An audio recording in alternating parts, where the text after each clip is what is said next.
Hello friends, నేనైతే ఇవాళ ఒక కొత్త ఐటెం తీసుకొచ్చిన. దా ఇండస్ వ్యాలీ నుంచి నాన్ స్టిక్ కడాయి ఆర్డర్ పెట్టుకున్నా. నాకు మంచి అనిపించింది. ఇది అన్బాక్సింగ్ చేస్తున్నాం మనం ఇప్పుడు.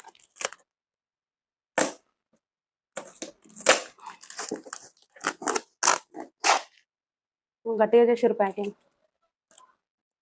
ఓపెన్ చేస్తున్నాము మనం. నేనైతే మస్తు ఉబ్బుతో తీసుకున్నా. ఎట్లుంటుందో చూడాలి. వావ్, ఏమన్నా ఉందా అసలు? మస్తు బరువు ఉంది ఇది. బాబ్బా, సూపర్ ఉంది. రేపు కూర వండుతుంది ఇంట్లో. ఆ వీడియో కావాలనుకున్న వాళ్ళు కింద కామెంట్ చేయండి. ఇదైతే మస్తు బరువు ఉంది, 2.5 కేజీలు అంట ఇది. అయితే దీని యొక్క అడ్వాంటేజ్ ఏంటిదంటే, ఇది క్యాస్ట్ ఐరన్ కడాయి కాబట్టి మనం కర్రీలు వండుకుంటుంటే ఇందులో ఉన్న ఐరన్ కూడా మన కర్రీలకు వచ్చేస్తుంది. సో ఎవరికైతే ఐరన్ డెఫిషియన్సీ, బ్లడ్ తక్కువ ఉన్న వాళ్ళు ఇందులో కూరలు వండుకోవడం చాలా మంచిది.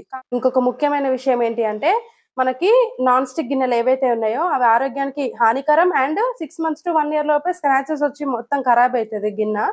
ఇది మాత్రం తరతరాలు వస్తుంది. ఇది ఒక పెద్ద అడ్వాంటేజ్ దీనివల్ల.